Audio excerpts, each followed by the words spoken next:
Hey there. Subscribe to my channel. And also press this bell icon. ایک مرتبہ پھر ہمارے ساتھ موجود ہیں رشاد محمود صاحب. اس وقت ان کی عمر 90 سال ہے. انہوں نے دوسری جنگ عظیم اپنی آنکھوں سے دیکھی ہے. اس وقت کے سارے سیاسی حالات کے درمیان یہ موجود رہے ہیں.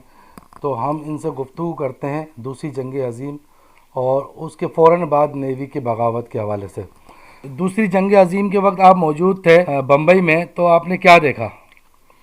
دوسری جنگ عظیم کے دوران میں ہم نے بمبئی کو اجڑتا ہوا دیکھا. کیسے؟ سب سے پہلے اجاڑ پن تو یہ تھا کہ بمبئی کی بہت بڑی آبادی بمبئی چھوڑ کے چلی گئی تھی، مضافات میں چلی گئی تھی. بھیمڑی، کلیان، تھانہ اور دوسرے جو قریبی علاقے تھے وہاں منتقل ہو گئی تھی. پورا ہراسمنٹ پھیلا ہوا تھا کہ کسی بھی وقت بمبئی پہ بمباری ہو سکتی ہے. بمبئی جہاں آبادی گھنی تھی، زمینیں کم تھی، وہاں بمبئی کے محلوں میں اور گلیوں میں ہر مکان پہ بورڈ لگا ہوا تھا کرائے کے لیے خالی ہے. سب سے پہلی تباہی تو بمبئی کی جنگ کے دوران میں یہ ہوئی. دوسری تباہی جو ہم نے دیکھی، دوسری تباہی یہ دیکھی کہ جو کھانے پینے کی اشیاء تھی، مطلب یہ ہے کہ ڈبل روٹی، جس کے بارے میں یہ آج کوئی تصور نہیں کر سکتا تھا کہ ڈبل روٹی آپ کو سرکاری کوپن سے ملے گی.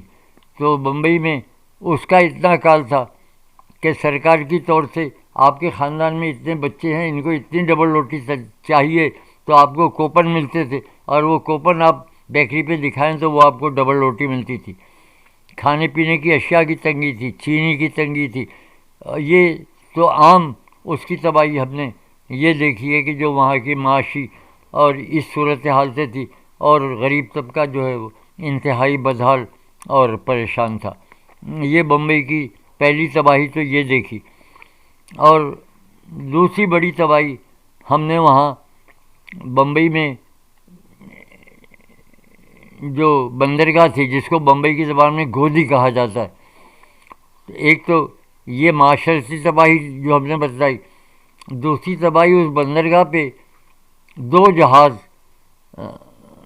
ہتھیاروں سے اور بارود سے بھرے ہوئے آ کے رکے تھے، اور اس بندرگاہ کا نام عموماً طور پہ گھڑیال گودی کہا جاتا تھا. وہ گھڑیال گودی میں ایک ٹاور تھا، جیسے لندن میں گھڑی کا بڑا ٹاور ہے، بالکل اسی کی کاپی تھا. اور وہ جہاز میں آگ لگی یا لگائی گئی تو وہ پہلے ایک جہاز دھماکے سے پورا اڑ گیا، پھر اس کے آدھے گھنٹے کے اندر ہی پھر دوسرا جہاز دھماکے سے اڑا، اور اس میں اتنا بارود تھا کہ ساحل کی تقریباً کئی میل کے علاقے جو ڈیپتھ میں بھی اور ایسے وسعت میں بھی بالکل کھنڈر بن گئے تھے. عمارتیں، پلیں اور یہ اور وہ، اور سینکڑوں کی تعداد میں وہاں سے لاشیں اسپتالوں میں منتقل ہو رہی تھی. اور ہم وہاں جہاں رہتے تھے تو اس کے قریب سب سے بڑا سرکاری اسپتال تھا، جے جے ہاسپٹل کہلاتا ہے وہ. تو جے جے ہسپتال کسی پارسی کا بنایا ہوا تھا جو وہاں سرکاری چلا رہا تھا، جمشید جی بھائی ان کا نام تھا. تو جے جے ہاسپٹل کا، تو وہاں لاشیں جو ہے اسپتال کے اندر کمروں میں رکھنے کے بجائے وہاں جو باہر لان پہ تھے اس پہ زخمی اور اسپتال پہ لا کے انہوں نے ڈالا تھا. اور وہ وہاں سے اتنی بڑی تباہی، عمارتوں کی تباہی، اس کی تباہی. تو یہ بڑی تباہی دیکھی تھی بمبئی کی. یہ دوسری جنگ عظیم کی ایک یہ بڑی تباہی تھی جو یہ پھیلی. لیکن اس دوران میں جو تھا، جب یہ ہنگامی صورتحال تھی، تو اس دوران میں وہاں یہ فرقہ واریت اور یہ اس کا نام و نشان نہیں تھا. سب ایک دوسرے کی مدد کے لیے آگے آتے تھے اور سب ایک دوسرے کی مدد کی. بمبئی کی یہ ہم نے جو 2 تباہی جو اپنی آنکھوں سے دیکھی ہے بھوکی، اس کا میں نے آپ سے ذکر. دوسرے جنگی عظیم کے دوران وہاں سیاسی موومنٹ چل رہی تھی، اس پہ کیا اثرات آئے تھے دوسرے جنگی عظیم کی؟ قرارداد پاکستان منظور ہو چکی تھی. جنگ کے دوران میں تو سیاسی سرگرمی کانگریس کی تو ایک طریقے سے معطل تھی یا پس منظر میں چلی گئی تھی، کیونکہ 42 میں کانگریس کی جو موومنٹ تھی بھارت چھوڑ دو پرتشدد ہو گئی تھی، اور پرتشدد تو ہم آج کے اصطلاح میں کہیں گے، لیکن وہ اصل عملی جدوجہد جو تھی وہ اس کی بمبئی کی نیوی کی بغاوت کی ابتدا تھی۔ تو جو وہ وہاں شروع ہوئی تو کانگریس کی تو وہاں بمبئی میں اتنی نظر نہیں آتی تھی، لیکن مسلم لیگ کو وہاں کھلی چھٹی تھی تحریک چلانے کی، اور مسلم لیگ کے دفاتر تھے اور یہ سب کچھ تھے۔ دوسری بات یہ ہے کہ وہاں کی بمبئی کی، ویسے پورے ہندوستان کی کمیونسٹ پارٹی نے بمبئی کی خاص طور سے انہوں نے پاکستان کی موومنٹ کی حمایت کی تھی۔ اچھا، اور بمبئی کا جو صحافتی حلقہ تھا اور ادبی حلقہ تھا ان میں زیادہ تر مسلمان تھے۔ یہ دوسرے جنگ عظیم کے دوران یہ سب چیزیں تھیں، اور اس کے بعد جو نیوی کی بغاوت ہوئی تو اس کی اصل وجوہات کیا تھیں؟ پہلے میں وہ آپ کو پورا اس کا پس منظر بتلاؤں تو بمبئی میں جیسے مسلمانوں کے علاقے ڈیوائڈ تھے، ویسے بمبئی میں مزدوروں میں بھی مسلمانوں کا علاقہ ڈیوائڈ تھا۔ ہندو مل ایریا اور مزدور ایریا جو تھا وہ دادر، پریل، ماٹونگا وہاں ملے اور مراٹھا مزدور تھے، اور مسلمانوں کا مل ایریا جو تھا مدن پورہ، اگری پاڑا اور یہاں ملیں تھی، اور یہاں زیادہ تر مسلمان مزدور تھے۔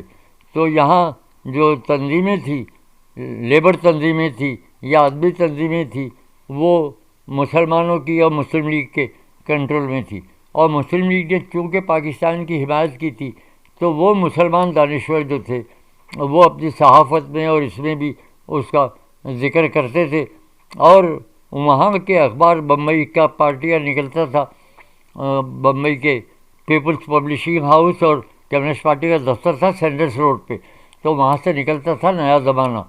تو اس میں باقاعدہ وہ تحریک اس کی صورت میں تھا کہ کانگریس اور مسلم لیگ ایک ہو جائے، اور پہلا مرحلہ یہ ہے کہ پاکستان بننے کی صورت میں یا نہ بننے کی صورت میں انگریزوں کو یہاں سے نکالا ملے۔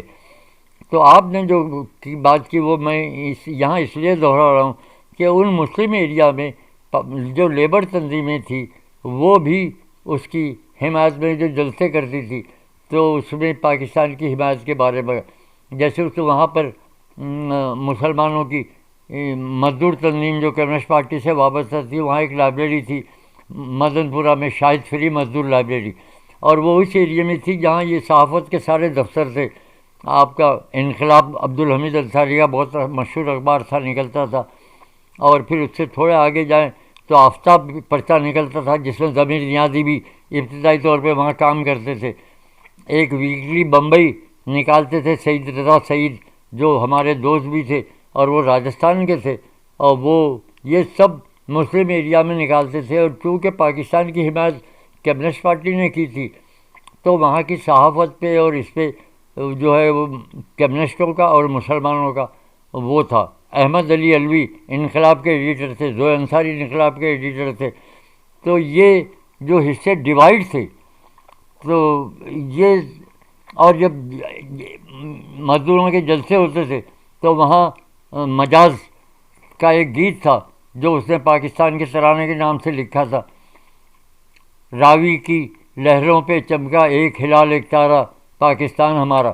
تو یہ انڈین پیپل تھیٹر کے اسکواڈ کی صورت میں ہم بھی لڑکے تھے، اس میں شامل تھے، تو وہ یہ گیت گایا کرتے تھے۔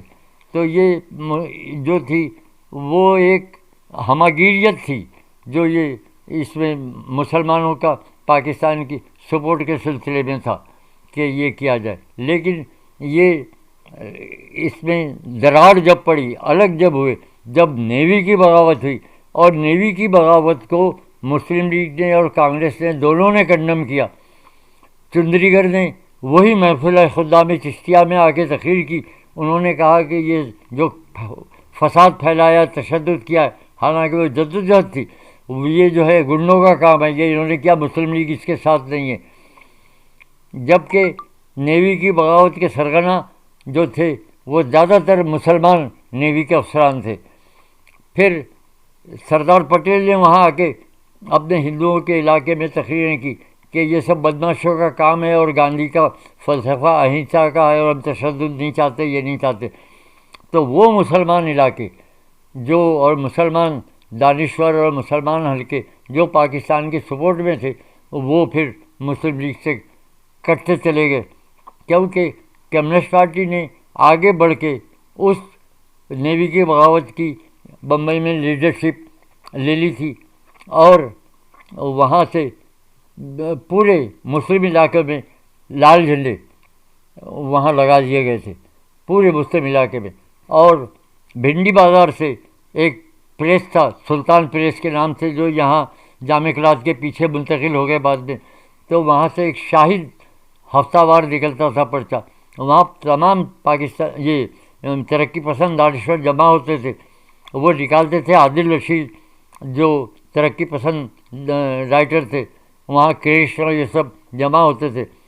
کرشن کا مشہور افسانہ اسی واقعے کے اوپر ہے، 3 گنڈے۔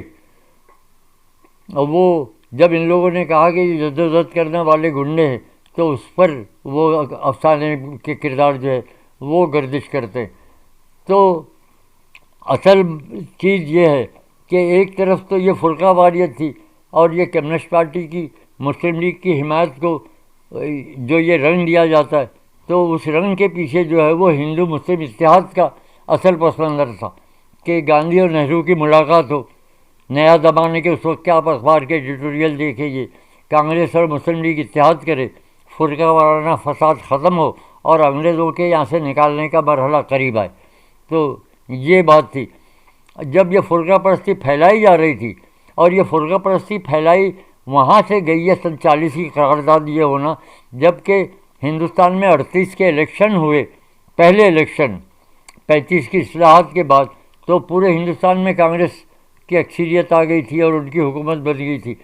تو انہوں نے انگریزوں نے کی ایک پوری پالیسی بنی کہ کسی صورت سے ادبی حلقوں میں، صحافتی حلقوں میں، دانشور حلقوں میں، لیبر حلقوں میں یہ کیا جائے کہ یہ ایک قوم نہیں ہے جو ہم کانگریس کو یہ سمجھ کے کہ یہ پورے پاکستان بر صغیر کی نمائندگی کرتی ہے اس کو۔ تو وہاں سے 40 کی قرارداد کا منظور ہونا، پھر اس کے بعد جو کمیونسٹ پارٹی نے جو مسلم لیگ کی سپورٹ کی، اس کو انگریزوں کا ہاتھ میں لے لینا اور کمیونسٹوں کو چھوٹ دے دینا، پنجاب میں فوج میں فیض احمد فیض کو لے لینا اور یہ سب کچھ کر لینا۔ اور پھر اس دوران میں ان ادیبوں نے بھی اپنا کردار ادا کیا۔ حفیظ جالندھری کا وہ گیت بہت مشہور ہے کہ میں تو چھورے کو بھرتی کرا جائے، تو یہ دانشور جو تھے وہ انگریزوں کی فوج میں بھرتی کر رہے تھے کہ بھائی اب انگریزوں کو سپورٹ کرنا ہے، یہ کرنا۔ تو یہ صورتحال جو تھی اس میں بمبئی کے دانشوروں نے اپنا فرض بھرپور طریقے سے ادا کیا۔ خواجہ احمد عباس نے انڈین پیپل تھیٹر میں ساتھ میں مل کے، کرشن کے ساتھ مل کے، ایک بنگال کا قید تھا، یہ بہت بڑا المیہ تھا دوسری جنگ عظیم کا، اور اس پر انہوں نے ایک فلم بنائی تھی کرشن اور اس نے خواجہ احمد عباس سے مل کے، دھرتی کے لال اس فلم کا نام تھا۔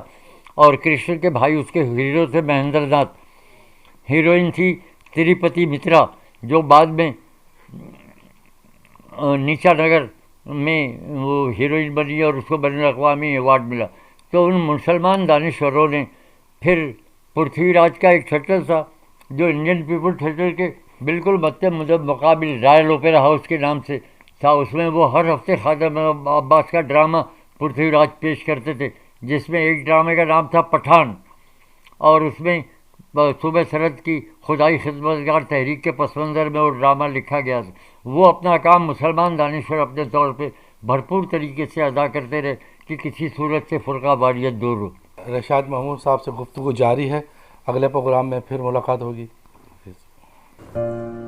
محمد رشاد محمود 1932 میں بمبئی میں پیدا ہوئے اور وہیں کے انجمن اسلام اسکول سے پرائمری کی تعلیم حاصل کی۔